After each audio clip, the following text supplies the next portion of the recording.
Goed, ons kom nou by die eerste toerusting vir hierdie week, katisasie toerusting, en dit gaan nou oor die Here se verbond met Noag se nageslag, en uiteindelik met alles wat leef.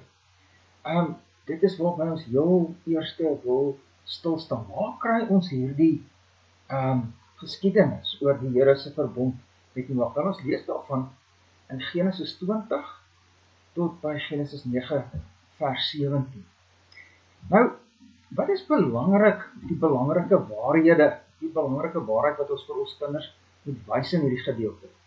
Dan dit gaan hier oor die Here se verbond met Noag, sy nageslag en alles wat leef.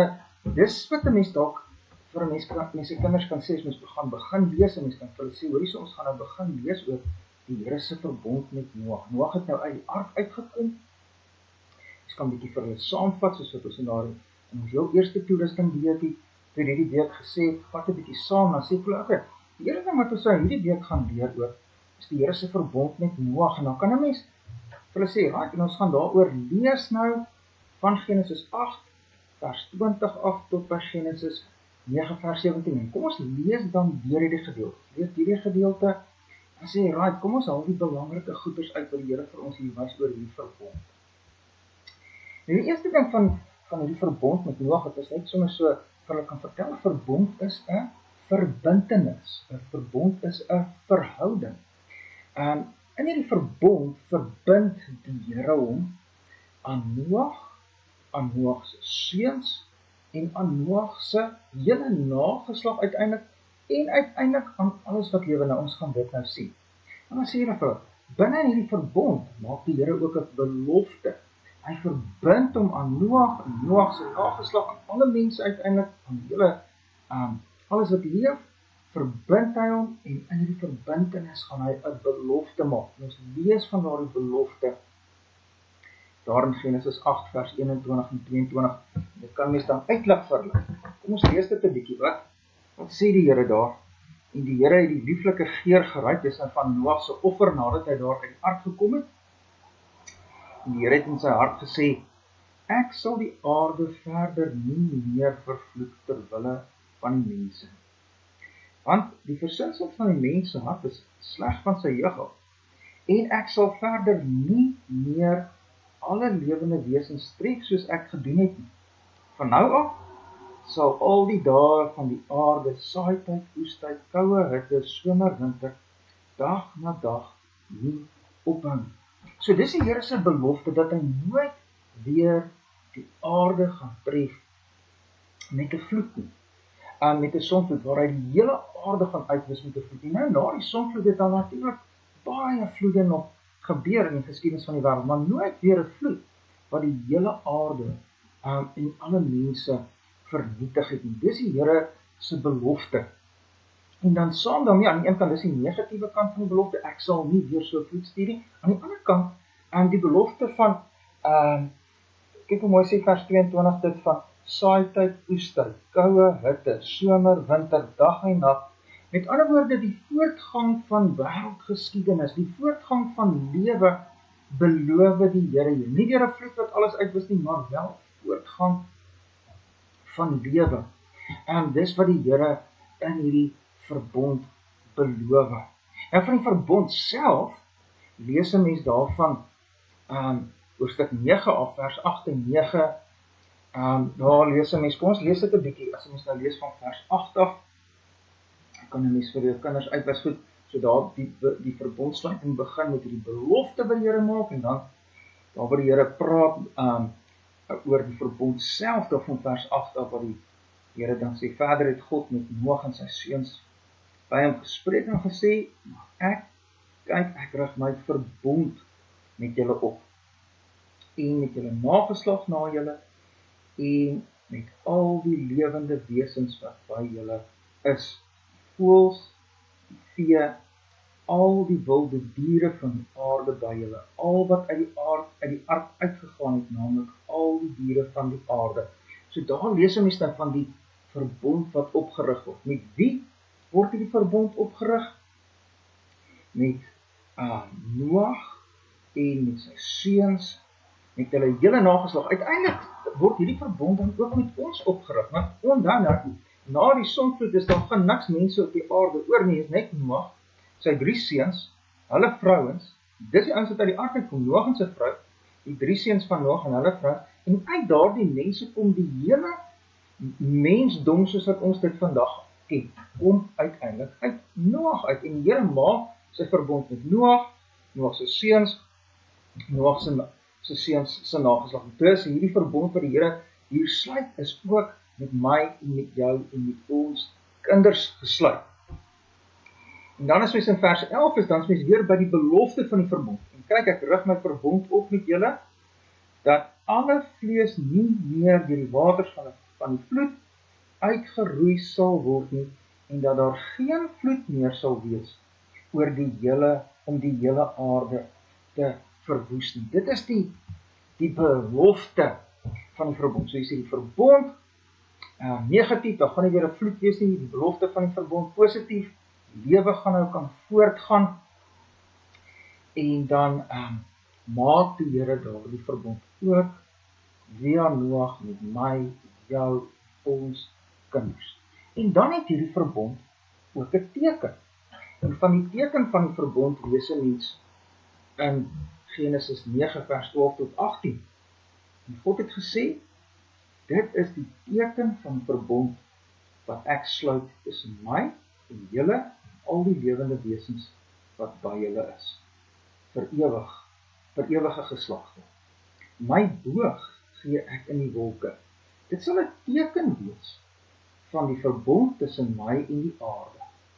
As ek dan wolke oor die aarde bring, en hierdie boog verskyn in die wolke, dan sal ek dink aan my verbond, wat daar bestaan tussen my en julle, al die lewende wesens en alles en alle vlees. En die water sal nie meer 'n vloed word, om alle vlees te verdelg nie. As die boog dan in die wolke staan, sal ek dit aansien, om gedagtig te wees aan die ewige verbond tussen God en al die lewende wesens, en alle vlees wat op die aarde is. En God het vir Noag gesê, dit is die teken van die verbond wat ek opgerig het, tussen my en alle vlees wat op die aarde is. So daar sien ons dit duidelik, die reënboog is dan die teken van hierdie verbond. So die reënboog is nie die teken van die woke ouens, of die LGBTQ ouens nie meer. Die reënboog is die teken van die verbond wat God met Noag sluit, met Noag se seuns sluit, en met die nageslag van Noag se seuns, dus met alle mense. En dis 'n teken van 'n verbond wat sê, God verbind hom aan die ganse mensdom, om die ganse mensdom nie weer uit te wis met 'n vloed nie, maar lewe moontlik te maak. En wat nou baie belangrik is as die reënboog in die wolke is, dan sien God daai reënboog. En God dink daaraan, dat hy nooit weer die aarde so sal uitwis. En as ons dan die reënboog sien, dan kan ons dit ook weet. God sal nooit hierdie wêreld weer met 'n vloed aangaan uitwis nie. God maak lewe op hierdie wêreld moontlik. Dis 'n laaste ding wat ons hier moet raak sien. As ons net praat oor hierdie verbond wat die Here nou sluit, en dit is 'n verbond wat gesluit word op grond van God se genade. En ons sien dit baie duidelik in Genesis 8 vers 21. Ons lees dit net weer, is nou net daar na die Noag hulle uit die ark gekom het, en dan offer Noag nou daai brandoffer van hom, en dan sê vers 21, en die Here het die lieflike geur geruik, en die Here het in sy hart gesê, ek sal die aarde verder nie meer vervloek ter wille van die mense nie. En dan staan daar, want die versinsels van die mens se hart is sleg van sy jeug af. Nou wat hier opval, is dat die Here dus hierdie verbond nie oprig, omdat die mens wat uit die ark uit beter is, die mens wat uit die ark uitkom beter is, as die mens wat voor die ark, of voor die sondvloed geleef het nie. Nee, want voor die sondvloed het ons in Genesis 6 gelees van hoe was die wêreld wat die Here verdelg het, hoe was die mense daar Genesis 6 vers 5 sê, dat die boosheid van die mense op die aarde groot was, en al die versinsels wat in sy hart bedink altyd weer net sleg was. Kyk wat sê, ons het 8 vers 21 net, die versinsels van die mens se hart is van sy jeug af sleg. Dus, hier steeds die krisis in die mens se hart. Die mense wat uit die aard uitkom, het steeds die totale verdorwe hartkrisis. En dus die mensdom wat uit die aard uitkom op hulle sigself beskou, is mense wat oordeel verdien. Mense wat verdien om in 'n vloed weer verdelg te word. En tog sê die Here, ek gaan dit nie doen nie. Dus hierdie verbond wat die Here sluit, is 'n verbond wat gesluit word op grond van God se genade, met 'n belofte dat hy ons nie gaan straf nie terwyl ons straf verdien, en dat hy nie net nie gaan straf nie, maar lewe vir ons moontlik gaan maak hier op aarde. Dis wat hierdie verbond van Noag vir ons sê. Dis wonderlik. Dis regtig net wonderlik. Nou, 'n belangrike opmerking wat ek hier wil maak, en julle moet besluit waar julle kinders in hulle vermoëns om te verstaan, om dit oor te dra aan hulle wat ek nou vir julle gaan sê, maar ek dink ons as ouers, belangrik dat ons as ouers bietjie net hierdie verstaan. Wanneer ons praat oor God se genade, moet ons 'n bietjie 'n onderskeid hier tref, veral hier by Noag se verbond, die Here se verbond met Noag. Ons moet 'n onderskeid tref tussen algemene genade en besondere genade. Kom ons praat gou eers net oor besondere genade. Besondere genade is genade wat die Here vir ons bewys in en deur Jesus Christus. Deur besondere genade kom daar vir ons verlossing in en deur Jesus Christus. Kom daar vir ons herstel in verhouding met God in en deur Jesus Christus. Kom daar vir ons verlossing uit die hel in en deur Jesus Christus. Kom daar vir ons die beerwing van die ewige lewe deur Jesus Christus. Algemene genade is iets anders. Algemene genade is dit wat ons hier in Noag se verbond moet raak sien. Algemene genade is genade wat die Here bewys aan die ganse mensdom, maar dit is nie genade wat jou in 'n herstelde verhouding met God sit nie. Dit is nie genade wat jou verlos uit die hel nie. Wat dit dit is genade wat hy bewys aan alle mense. Jesus praat byvoorbeeld daar in Matteus 5 in sy wegpredikasie, hy sê, hy laat dit reën oor slegte mense en goeie mense, hy laat sy son skyn oor slegte mense en goeie mense, en dit gebeur hier in die Noag verbond. Die Here tref nie meer die ganse mensdom met 'n wêreldvloed nie, maar hy maak vir hulle lewe moontlik. Okay, hier op aarde. En dit is die genade van die Noag verbond. Dis 'n algemene genade aan alle mense, maar dit is nog nie genade wat ons verlos om ons sê nou maar dit sommer so platweg hemel toe te gaan. Maar dat die Here hierdie genade bewys aan die hele wêreld, mensdom is wonderlik, dis wonderlike genade, ons verdien almal die bank oordeel. Nou op hierdie punt moet mense 'n bietjie vra, hoekom rig God hierdie verbond op? Waarom rig God hierdie verbond op? Hoekom doen hy die verbond? Hoekom is daar die belofte van nie deur 'n vloed nie, maar wel dat lewe kan voortgaan? Hoekom doen die Here dit? Hoekom sluit hy dit met alle mense? Nou kom ons gaan volgende bietjie daarop in, die doel van hierdie verbond. En ek dink hier's 3 belangrike doele. Die eerste een is, die Here is pro-lewe. Die Here is pro-lewe, dis die eerste een. Die tweede een is, die Here het sy Genesis 3 vers 15 koninkryk kom plant. Dis die tweede doel, en dan die derde doel is, binne hierdie Noag verbond gee die Here genade tyd. Kom ons gaan 'n bietjie hierop in.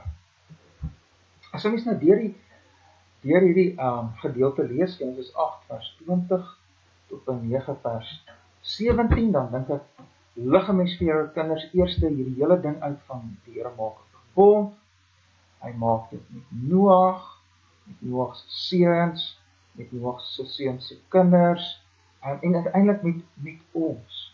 En dan binne in die verbond is daar 'n belofte. Wat is die belofte? Hy gaan nie weer 'n vloed stuur nie, maar hy gaan lewe laat voortgaan. Hierdie verbond is, hierdie belofte is uit genade alleen, niemand verdien dit nie. Jy kan besluit of jy vir jou kinders wil verduidelik die onderskeid tussen algemene genade en besondere genade. Ek dink tog graad 7 ouens kan dit dalk al. Ek dink regtig kan dit opvat. kan jy begin verstaan maklik. Nou, ons kyk, dan moet ons uitkom en sê, maar hoekom doen die Here? Eerste ding is die Here is pro-lewe. Dit sien 'n mens daar in Genesis 9 vers 1 tot 7. Die Here is pro-lewe. Hier kom Noag hulle uit die ark uit. En dan beveel die Here vir hulle, luister, wees vrugbaar, vermeerder, vul die aarde, hoofstuk 9 vers 1. Vers 7 weer, wees vrugbaar, vermeerder, wemel op die aarde, vermeerder daarop. Dis presies dieselfde bevel wat die Here vir Adam gegee daar in die tuin in Genesis, in hoofstuk Genesis 1 vers 28, nee, wees vrugbaar, vermeerder, vul die aarde. Nou, na die vloed alles uitgewis het, en Noag en sy seuns, die enigste ouens is, nou kom die Here weer en hy sê, luister ouens, dis wat ek wil hê julle moet doen, vul die aarde, wees vrugbaar, vermeerder, vul die aarde, skep kultuur, skep 'n beskawing, en dis wat die Here wil hê, die Here is pro-lewe. Wat dan baie interessant is, iets wat die Here nie in die tuin gesê het, maar wel nou, na die sonvloed, sê die Here dit. Hy sê in Genesis 6 vers 5, tussen daai twee bevele van wees vrugbaar, vermeerder, vul die aarde, kom hier 'n interessante ding wat die Here sê, in vers 6. Hy wat die bloed van 'n mens vergiet, sy bloed sal deur die mens vergiet word, want God het die mens na sy beeld gemaak. Sien julle wat hier aangaan? Hier beveel die Here doodstraf. Met ander woorde, hierdie twee bevele van pro-lewe, vers 1, vers 7, en dan tussenin doodstraf. Hoekom doodstraf? Wel, doodstraf vir 'n moordenaar. Hoekom doodstraf vir 'n moordenaar? Want die Here is pro-lewe. Die Here soek nie moordenaars nie. Die Here wil hê moordenaars moet doodgemaak word en hy wil hê daar moet lewe wees op aarde. OK, hy is pro-lewe. Dit bring 'n mens natuurlik uiteindelik uit by gedeeltes soos Romeine 13 vers 1 tot 4 waar die Here praat oor die owerheid en die Here sê die owerheid het die swaard mag. Hy's 'n dienaar van God om die kwaadoener of die een wat verkeerd doen te wreek, en dan wanneer daar verkeerd gedoen word in terme van moordpleeg, dan moet daardie moordenaar 'n regverdige verhoor kry en die doodstraf kry. Dis wat die Here hier gee. 'n Owerheid wat doodstraf afstel, so baie slegte owerheid. En die Here wil hê daar moet doodstraf wees. Hier sê dit vir ons in sy woord. Hoekom wil die Here hê dit hê? Want die Here is pro-lewe. Is ook so vreemd, nee, ons leef in 'n wêreld waar doodstraf afgestel word, maar aborsies ingestel word deur 'n owerheid. Aan die een kant word die Here se doodstraf afgestel en aan die ander kant word moord op ongebore babas geregverdig. Dit is 'n verskriklike wêreld waarin ons lewe, nie? Dit is 'n wêreld wat smag na Jesus Christus, 'n wêreld wat smag na die koms van die koninkryk. En dis die tweede punt wat ons hier raak sien. Terwyl die Here nou hierdie verbond met Noag oprig, is daar 'n ander belofte wat die Here ook gemaak het. Binne hierdie belofte van die verbond met Noag beloof hy dat lewe voortgaan, geskiedenis voortgaan, kultuur geskep word, beskawings opgebou gaan word deur verskillende volke, allerlei dinge gaan gebeur in hierdie wêreld, geskiedenis, lewe gaan voortgaan. Maar binne in hierdie stroom van lewe wat voortgaan, of die kom ons noem dit nou maar die stroom van lewe wat voortgaan, is hier 'n ander belofte, en dit is onder andere daar Genesis 3 vers 15 belofte. Die koms van die koninkryk, die koms van die kind wat die slang se kop gaan vermorsel. En dit gaan nou gebeur, die Here bepaal dit voor die son of toe die sonvloed kom, toe wonder ons, wat gaan nou gebeur? Wat gaan nou die hele mensdom word nou uitgewis. So wat nou van daardie belofte? Wel, die Here kom sy belofte na binne in die ark. Noag kom uit die ark uit, Noag se seuns kom uit die ark uit, en uit Noag se seuns van daardie kind kom by die slang se kop vermorsel. Maar nou maak die Here ook 'n verbond waar hy sê, hy luister, nie weer 'n vloed nie. Lewe gaan voortgaan. Dit beteken ook binne in hierdie opset van lewe wat voortgaan, gaan hy ook sy Genesis 3 vers 15 belofte kan nakom, of gaan die Here dit nakom.